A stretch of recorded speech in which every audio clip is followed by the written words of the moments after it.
belajar. Sedang belajar, sedang banyak himpitan, sedang iblis itu datang bikin ketakutan. Makanya waktu saya ngomong, mari bersukacita, kita ketawain masalah. Ya udah, ketawain aja masalah. Saya masuk kamar, saya ketawain masalah. Saya bilang, masalah, setengahmu sudah dikalahkan. Aku pasti dapat pertolongan yang luar biasa. Ya, walaupun iblis terus, saya bilang, iblis bilang, saya bilang lagi, ya, nggak ada kesempatan bagi dia, ya, untuk membuat kita ciut. Sengat mautmu sudah dikalahkan. Kalau aku sekarang begini, kalau sedang diuji oleh Tuhan, oleh keadaan, jangan-jangan iblis sedang menuntut kepada Tuhan, ya kan? Kepada Ayub, iblis datang, ya. Iblis datang kepada Tuhan dan katakan, Allah bilang, apakah kau lihat hambaku Ayub? Iyalah Tuhan. Ya patut dia menyembah kau. Pekerjaan kau berkati, anak-anaknya baik, istrinya baik, ya, hartanya banyak. Ya patutlah dia taat samamu, kata si Bolis. Coba kau ambil Tuhan, ambil kekayaannya, ambil ininya, buktikan apakah Ayub itu yang kau bangga-banggakan akan tetap mengucap syukur, akan tetap menyembah Engkau, kata si Bolis. Lalu Tuhan bilang, silakan, tapi jangan ambil nyawanya. Saudara, kalau saudara sedang digoncang di hari-hari ini, jangan-jangan iblis lagi cemburu sama hidupnya. Ya, dia sedang cemburu. Kau tetap diberkati, engkau tetap kuat, engkau tetap sehat, ya, engkau tetap punya kemenangan, tetap setia, bahkan semakin berdoa, semakin berpuasa lagi. Wah, iblis makin kesal. Ini iman yang keren ini. Kalau dalam pergumulan kita makin dekat kepada Tuhan, bukan makin jauh. Kita buat iblis gemetar. Yang gemetar sekarang saudara atau iblis? Amin. Iblis yang gemetar. Saudara nggak gemetar? Nggak takut? Betul? Yang di belakang nggak takut? Ya. Yang di depan nggak takut? Yang di kiri nggak takut? Yang di kanan saya nggak takut? Yang di depan saya? Apa lagi? Semua nggak takut. Sekarang kita buat iblis gemetar. Biar saja lah. Pergumulan akan datang dalam dunia ini. Pergumulan itu pasti selesai kalau kita ada bersama dengan Tuhan. Ya, kita nggak akan mati konyol kok. Tuhan tidak pernah membiarkan orang-orang mengandalkan Tuhan itu, ya, mengalami kemerosotan. Akan tetap kuat. Tadi pagi tiba-tiba saya baca postingan, tak kenapa saya kan biasa pagi pasang YouTube lagu-lagu rohani. Yang begitu saya buka Facebook, wah, ada seorang bilang di Facebooknya, terima kasih Tuhan, pagi ini saya ditelepon salah satu bank dan beritanya adalah saya mendapat hadiah 1 mobil. Saya bersyukur. Wah, pokoknya diucapkan saya bangga punya Allah seperti Engkau. Makanya saudara kalau baca postingan, saudara baca sampai selesai. Saya juga tahu, aduh puji Tuhan diberkati dia, begitu juga. Tapi saya nggak mau cepat-cepat balas, nggak mau cepat-cepat kasih jempol. Lalu saya baca sampai habis, ternyata di bawahnya masih ada. Demikianlah perkataan orang-orang yang diberkati oleh Tuhan. Seandainya ini akan terjadi, saya sedang berlatih mengucap syukur kalau nanti itu terjadi. Ternyata dia berlatihan, belum beneran, gitu. Ya, saudara sekarang latihan. Ya, kalau itu di Facebook, coba sudah ada yang komen, aduh, aku ikut berbahagia katanya. Ya, aku biasakan baca sampai selesai. Jangan baca setengah, baca Alkitab juga gitu. Baca sampai selesai, jangan cuma setengah. Ya, haleluya. Kita tidak akan gentar, kayak manapun adanya, walaupun sebetulnya kadang gentar, tapi ada firman yang hidup. Ya, waktu itu, saat itu mereka belum tahu. Sekarang saudara belum tahu bagaimana nanti, bagaimana besok, bagaimana apakah ditolong kita atau tidak. Yang pasti kita harus bisa berani berkata seperti ketiga saudara kita. Seandainya tidak, hendaklah Tuhanku mengetahui. Biar aja bahwa kami tidak akan memuja dewa Tuhanku. Bahwa saudara dan saya tidak akan meninggalkan Tuhan. Saudara dan saya tidak berhenti berdoa. Saudara dan saya tidak berhenti beribadah. Saudara dan saya tidak berhenti berbuat baik. Saudara dan saya tidak akan berhenti berpuasa. Saudara bertambah-tambah lagi. Hari-hari ini bangsa kita membutuhkan doa-doa kita, puasa kita. Ya, luar biasa. Apa yang sedang Allah kerjakan kalau kita taat? Bukan soal puasanya yang mau Tuhan nyatakan, bukan.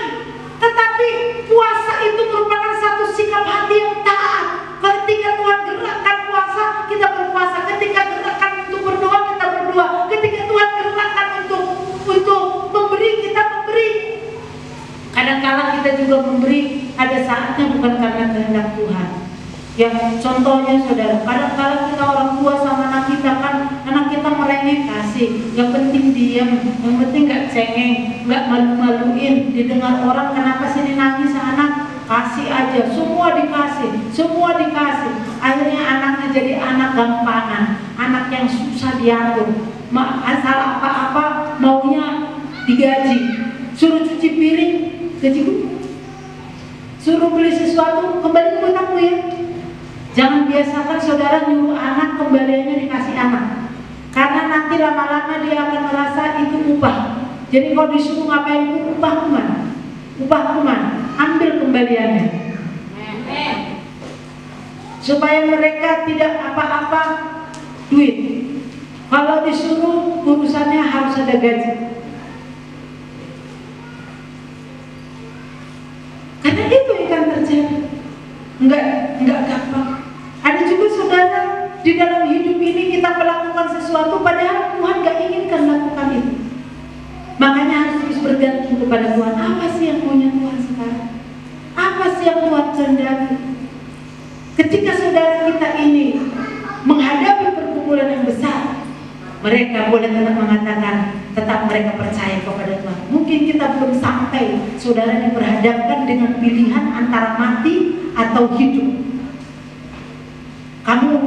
Kalau kamu tetap menyembah Tuhan, kamu putus hubungan dengan keluarga besar, tidak menjadi anakmu lagi. Ya. Maka dibuatlah surat, sejak hari ini yang bernama si Anu putus hubungan dari keluarga ini dan itu. Buat surat tanda tangan, ya. Sebarkan di medsos, media sosial, dan semua orang tahu sah tidak menjadi anaknya. Tetapi saudara, di hari-hari ini mari, ketika engkau menghadapi pergumulan itu, dekatlah kepada Tuhan. Anak-anak muda dekat kepada Tuhan. Saya udah bilang kan, kalau mau pacaran pergi wakuncar, berdoa dulu. Amin anak muda. Supaya gak apa? Supaya gak berdosa. Yang laki-laki apalagi supaya gak berdosa, gak raba-raba. Gak ada main raba-raba, men. Anak muda pacaran gak boleh raba-raba dan lain-lain. Amin. Saya boleh melihat nih, waktu belum pengantin nih di sekitar kita nih, saya perhatikan anak-anak muda nih, waktu belum pengantin pun dempet terus, duduknya sama, makan sama, ya duduk sekursi. Kalau kursi cuma ada 5 pun di situ, tetap di kursi yang satu, berdua saja. Nah setelah menikah, begitu diberkati, saya lihat kemarin duduknya nggak sama-sama lagi. Dan orang Yesus saya, tapi pengantin baru beda. Tiki saja di lope, kudu rapat, sepiring berdua. Ya. Sekarang nggak lagi. Nah. Gimana bapak masih jalan bersama? Masih suka duduk kongkong berdua? Makan minum kopi? Atau makan bersama? Itu di hari-hari ini harus kita hangatkan, bangkitkan. gairah cintamu. Supaya apa? Supaya iblis tidak mengintip di depan pintu. Ya, lebih dekat lagi untuk boleh tetap lebih mengasihi sehingga tidak tergoda dengan yang lain. Saudara, kita lihat sebentar, katakan seperti yang saya bilang tadi, mungkin kita belum diperhadapkan dengan pilihan antara mati atau tetap menyembah Tuhan Yesus. Saya dulu ketika setia datang kepada Tuhan, saya ada dua pilihan, mau tetap maju atau dikeluarkan dari keluarga. Ya, saya tetap pilih tetap maju. Saya tetap pilih untuk melayani Tuhan. Saya tetap pilih untuk menyembah nama Tuhan. Anak muda saya kasih tahu, ya, perempuan secantik ini, kalau bilang cantik kenapa sih, kayaknya nggak rela amat. Ya, perempuan sumir ini tidak diizinkan masuk rumah, tidak diizinkan tidur di rumah karena memuji Tuhan, harus memanjat ke lantai 2, tidur di teras rumah, kedinginan di luar,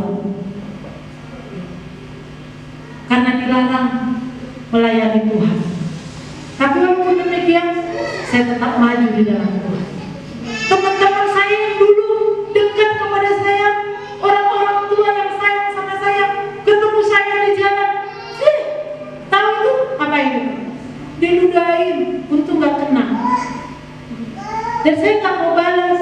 Ada permisi. Mungkin mereka pikir ini Sirina, yang namanya Sirina baru Juntak ini orang gila. Sudah gak diajak ngomong, masih aja ngajak ngomong. Sudah diludahi, masih aja panggil-panggil, sapa-sapa. Dan dibungkan sama anak-anaknya. Unang marnepa puro Sirina ida. Ngabi belo nih. Tapi maju terus. Kadang-kadang saudara, sekarang sebentar lagi nih mungkin anak-anak muda akan ditinggalkan teman-teman.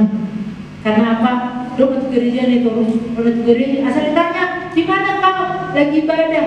Di mana kau lagi kumpul dengan teman gereja? Ya udah, gereja-gereja itu aja lah. Itu adalah teman. Baiklah. Kalau saya jawabnya baiklah. Ini belum diperhadapkan antara mati dan hidup.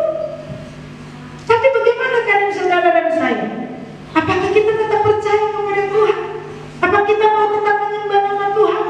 Baru masalah sedikit putus asa. Mana ada katanya di Facebook itu, seorang muda mati bunuh diri, ganteng, ya, karena apa? Dia sakit.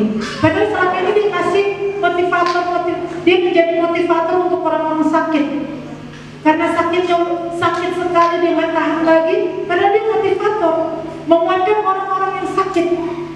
Tapi di titik tertentu kemarin dia nggak sanggup menahan rasa sakit. Katanya dia akhirnya bunuh diri, dia sendiri. Saudara, ini tidak boleh kita alami. Ini tidak boleh menjadi bagian kita.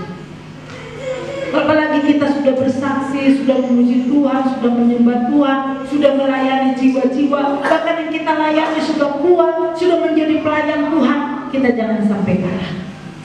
Kita harus ingat seperti yang saya katakan tadi. Saudara ada di jembatan Parapat dan sekitarnya. Apakah saudara sudah memperjuangkan, mempertanggungjawabkan saudara diputuskan jabatannya menjadi saksi, menjadi teladan, memenangkan jiwa untuk berdoa, untuk berpuasa? Apakah saudara masih harus didoakan terus, harus dipuasain? Padahal saudara dikirim ke jembatan Parapat untuk berdoa, mendoakan pada jiwa, untuk berbuat yang baik, berbuat sesuatu hal di dalam kerajaan Allah supaya orang lain mengikut.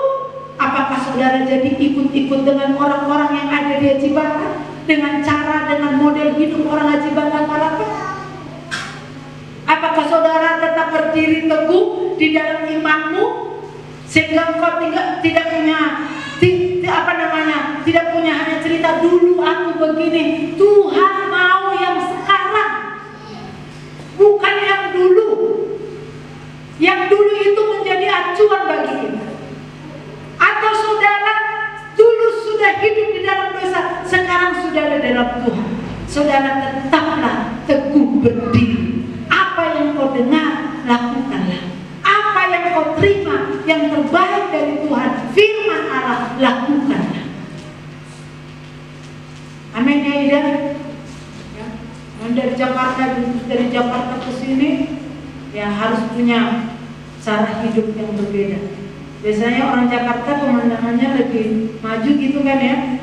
Bukan berarti orang Haji Bata bilang gak maju, majunya kalian yang belum pernah ke Jakarta, ya.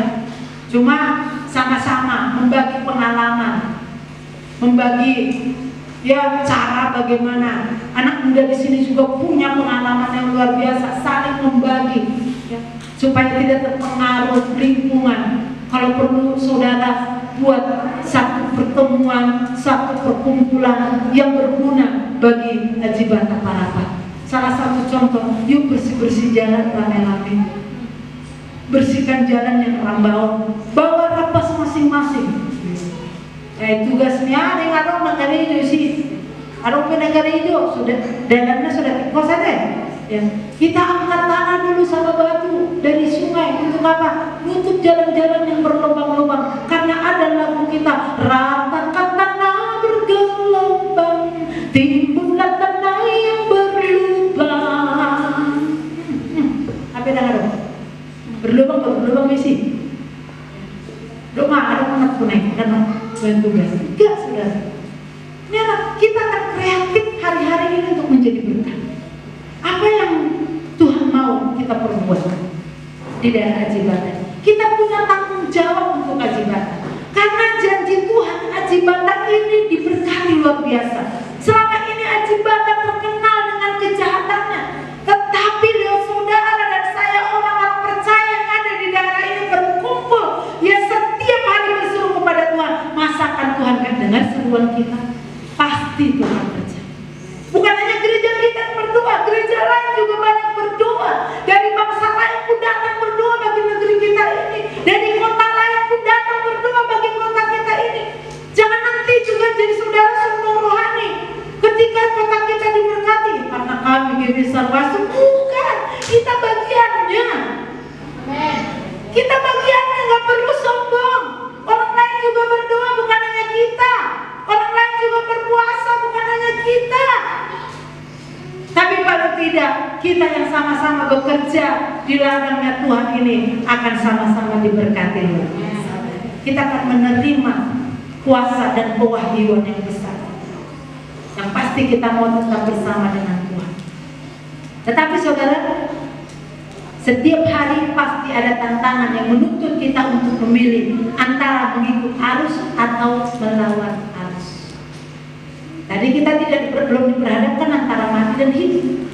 Tapi yang pasti setiap hari saudara akan diperhadapkan dengan pergumulan yang akan membuat kita mau tetap ikut arus atau menolak arus, melawan arus. Kalau ikut arus berarti terikut dengan cara-cara dunia. Kalau kita lawan arus, artinya apa yang dikehendaki dunia ini seperti tadi saudara kita yang disuruh menyembah, dia tidak akan menyembah, tetapi tetap menyembah Tuhan. Meskipun kita tahu pasti ada risiko yang kita hadapi, beranikah kita menjadi wanita bagi Tuhan? Kita tahu apa yang kita perbuat itu ada resikonya. Saudara lain tahu apa yang menjadi resiko waktu saudara memilih untuk melawan arus. Kalau saudara tetap melawan arus, tidak mengikuti arus dunia ini, soal peribahasanya alam batak, orang doi gagal usai. Anak nama Said ini ulah, jangan. Saudara semua sekarang ketakutan, lalu ikut ketakutan, jangan saudara. Saudara dan saya justru harus menguatkan, jangan takut, percaya Tuhan melihara, mati hidup di tangan Tuhan. Ya buktinya orang udah kena corona berapa kali? Ya saya sebutkan salah satu, yang gak usah saya sebutkan namanya ya.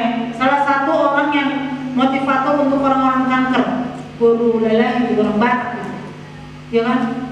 Dia sudah kanker stadium akhir, dia menguatkan, dia makan di video di Facebook, dia sebarkan waktu dia makan lahap, supaya anak-anak teman-teman yang pada kanker nggak bisa lagi makan, apalagi baru di apa tuh di sinar itu, baru di kemo kan bisa rontok panas katanya. Dia pun walaupun selesai kemo dia makan, dia bagikan, dia siaran langsung untuk teman-temannya yang baru kemo juga. Dia lahap makan walaupun sebetulnya menolak, ada mau muntah, tapi dia makan supaya kasih contoh, kasih teladan. Dia udah stadium akhir tapi dia tetap kuat, dia tetap berharap. Lalu dia kena corona juga, tapi dia tetap kuat di dalam Tuhan.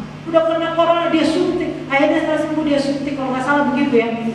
Lalu dia vaksin juga. Setelah vaksin nggak lama kemudian dia kena lagi corona varian baru, dan itu penderitaannya lebih hebat daripada yang pernah dia alami dari saat itu. Tapi dia puji Tuhan, dia berharap kepada Tuhan, dia tetap kasih semangat kepada orang lain. Kadang kalau kita memotivasi orang lain, kita teringat waktu kita susah. Jangan sampai aku malu lah, aku sudah kasih motivasi sama orang lain, waktu aku begini, justru aku yang begini. Makanya perlu memperkatakan. Amin. Ada perlu kita menasihati orang lain, sehingga ketika kita jatuh di dalam masalah yang kita nasihati, kita teringat akan nasihat kita. Aku butuh menasihati dia, dia bisa kuat, masa aku tidak? Jadi nasihat yang kita berikan kepada orang lain itu juga akan menjadi bekal bagi kita untuk kita boleh tetap tegak berdiri, untuk melayani Tuhan dengan segenap hati. Jadi beranikah kita menjadi radikal bagi Tuhan? Beranikah kita untuk tetap percaya kepada Tuhan? Iman yang radikal itu dan perkasa pasti akan menyentuh hati Tuhan dan membuat Tuhan bangga atas kita. Saudara boleh bangga punya Tuhan, tapi apakah Tuhan juga bangga punya anak-anak seperti kita? Sama dengan orang tua baik di dalam Tuhan, hidup berkemenangan, anaknya bangga punya orang tua yang luar biasa. Sekarang bagaimana orang tua bisa tahu orang tua bangga punya anak-anak seperti kalian? Demikian juga kita bangga punya Tuhan. Sekarang bagaimana? Apakah kita bisa membanggakan Tuhan? Bagaimana cara membanggakan Tuhan? Ketika kita menghadapi itu semua, kita bisa berkata, Tuhan tetap menjadi bagian. Sekalipun batinku dan hatiku habis lenyap, gunung batuku dan bahagiaku. Siapa saudara? Tetaplah Allah selama-lamanya. Kita nyanyikan dulu. Sekalipun batinku dan hatiku habis lenyap, gunung batuku dan bahagiaku,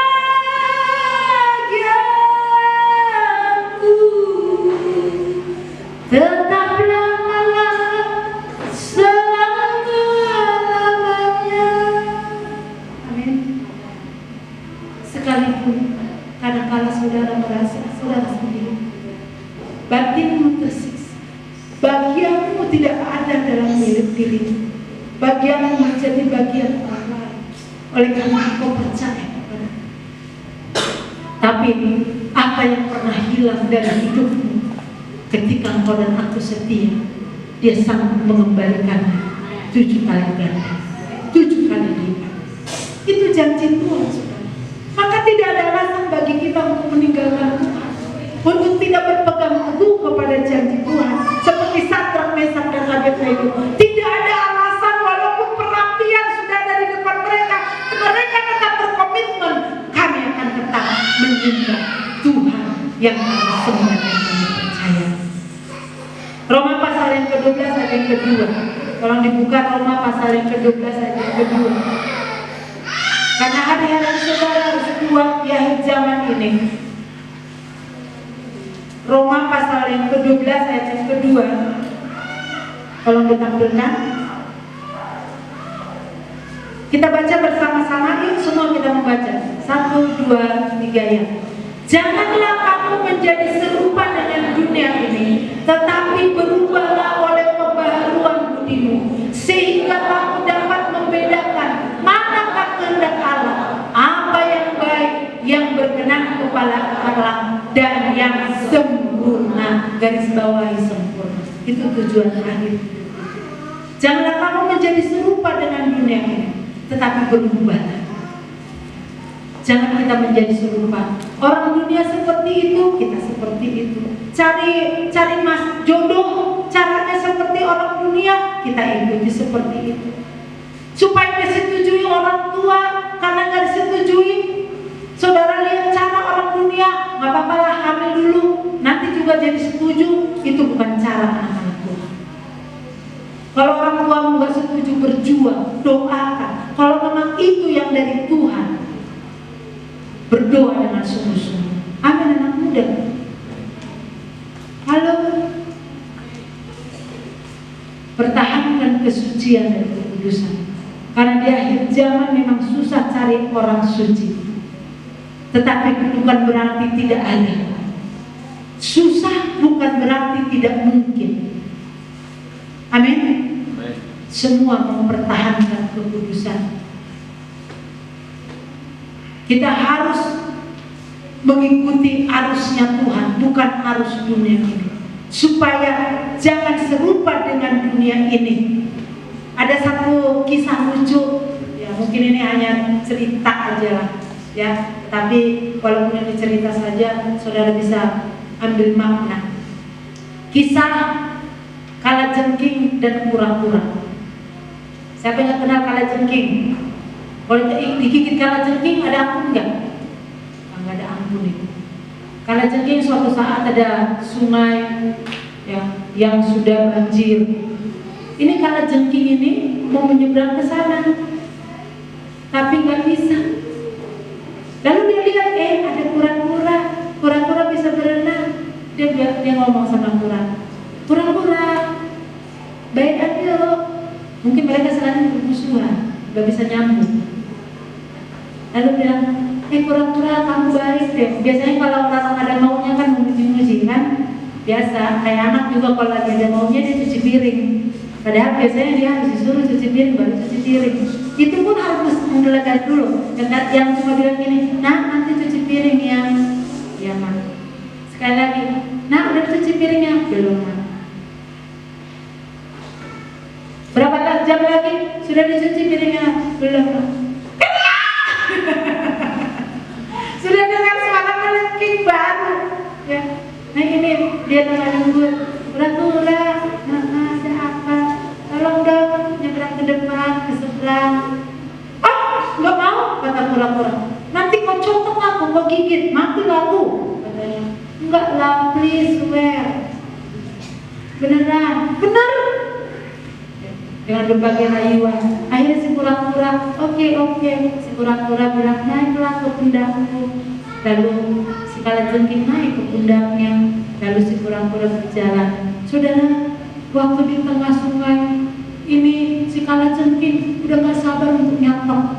Ya, dia udah gila, udah ngeces dia lehernya si kura-kura. Apa yang gue cotok ini? Tapi aku udah janji. Tinggal janji. Lalu dia gak sabar, makin ngeces dia. Udah makin lewat dari tengah-tengah sungai, makin ngeces, gak tertahan lagi ngecesnya. Akhirnya dia patah pula, cawa, mat. Tuh kan, kata si kura-kura kesakitan. Saudara, akhirnya si kura-kura sudah kena racunnya, lalu makin gak bertenaga, lalu mati. Ya, dihanyutkan oleh sungai. Kira-kira kalajengking ikut mati gak? Ikut dong, gak ketinggalan. Mati juga di bawah arus. Mati berdua. Nah ini seringkali begini kita hidup.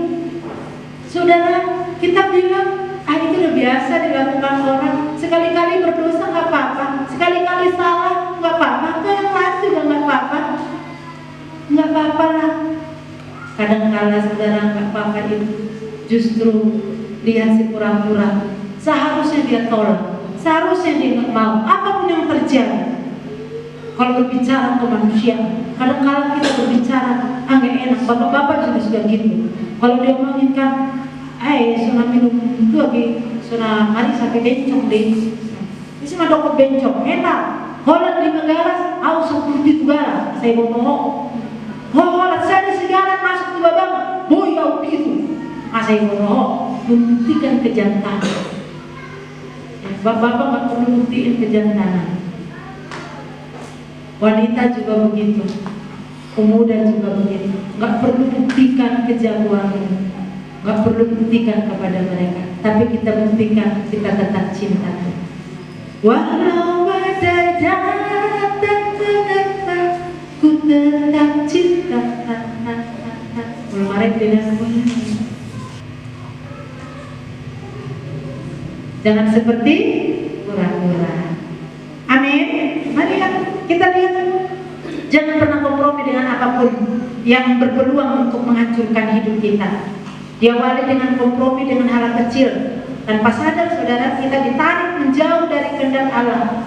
Dosa bekerja seperti racun, lambat tapi pasti mendatangkan kematian. Yohanes 6 ayat 21. Saudara punya cita-cita, saudara punya panggilan, saudara punya pernyataan, pewahyuan. Bahkan saudara mungkin ada suara Tuhan yang disampaikan di dalam hidupmu lewat seseorang, ataupun kau sendiri mendapatkannya. Ada nubuatan, ada bahkan termasuk tadi kesaksian bahwa pemuda akan dipakai Tuhan. Yang tahun yang lalu kaum bapak dipakai oleh Tuhan. Tapi saya percaya kaum bapak belum putus harap. Saudara, bapak-bapak masih ada kesempatan. Selagi saudara masih hidup, masih ada kesempatan. Bukan berarti bapak-bapak bilang ya sekarang udah pemuda, kita udah selesai. Hore, kita nggak lagi, bukan saudara. Saudara, bapak-bapak masih ditunggu oleh Tuhan. Jangan terlalu lama Tuhan menunggu. Terlalu lama ku cari-cari. Saudara, jangan kasih lama-lama Tuhan cari diri. Segeralah memberi diri. Yang sudah melayanilah di hari-hari ini, karena hari Tuhan sudah dekat. Sudah dibuka? Yohanes pasal 6 ayat belum dibuka ya. Yohanes pasal 6 ayat 21. Kita akan baca. Pergumulan apapun dalam hidupmu, mungkin tidak ada harapan bagimu hari-hari ini menurutmu, menurut orang lain. Kita baca bersama 1, 2, 3 ya. Mereka mau menaikkan dia ke dalam perahu, dan seketika itu juga perahu itu sampai ke pantai yang mereka tuju. Ini jalan ceritanya. Yesus setelah memberi makan 5.000 orang bersama dengan muridnya, Yesus masih harus naik ke bukit untuk berdoa. Murid-muridnya disuruh duluan menyeberang. Waktu mereka menyeberang, mereka di tengah danau, mereka dihantam oleh angin yang kencang, ada ketakutan. Waktu mereka ketakutan, takut tenggelam, tiba-tiba mereka sudah melihat Yesus ada berjalan di atas air. Itu pun dicurigai, jangan-jangan hantu. Saudara, lebih banyak orang percaya sama hantu daripada Tuhan. Ya. Lalu Yesus berkata bahwa Dia yang datang adalah guru mereka. Maka mereka, terjadilah ayat ke-21. Mereka mau menaikkan Dia ke dalam perahu, dan kita baca bersama 1, 2, 3 ya. Seketika itu juga perahu itu sampai ke pantai yang mereka tuju. Amin. Saudara, mungkin rasanya jauh dari berkat, jauh dari pertolongan Tuhan, tapi ketika Yesus naik ke perahu hidupmu, Yesus ada dalam hidupmu, jangan-jangan hanya beberapa saat lagi saudara sudah dibawa ke tepi sungai. Sekejap, seketika saudara merasa lama Tuhan tolong. Jangan-jangan saudara sebentar lagi saudara sudah dibawa seketika ke tujuan Allah. Bersabarlah, tetap percaya, tetaplah pilih sembah Tuhan, tetaplah pilih percaya kepada Tuhan. Walaupun tidak ada alasan untuk percaya apa yang kita lihat sekarang ini, tetapi dalam hatimu tetaplah percaya Dia adalah Tuhan yang sanggup membawa engkau kepada percepatan-percepatan. Pertolongan Tuhan tidak pernah terlambat. Amin. Mari kita bangkit berdiri. Kita mau sembah, kita mau tinggikan Tuhan, kita mau mengucap syukur. kita mau bermazmur, maka kita mau sungguh-sungguh di hari-hari ini untuk memuji Tuhan. Yang sudah melayani di hari-hari tidak melayani Tuhan, ayo kembali layani Tuhan. Ambil bagianmu, jangan hanya menjadi penonton. Saudara yang sudah diutus dari negeri yang jauh, tinggal berdomisili di Jembatan Parapat, Lombok dan sekitarnya. Kalau saudara sampai lemah, iman Tuhan akan tanya, apakah engkau sudah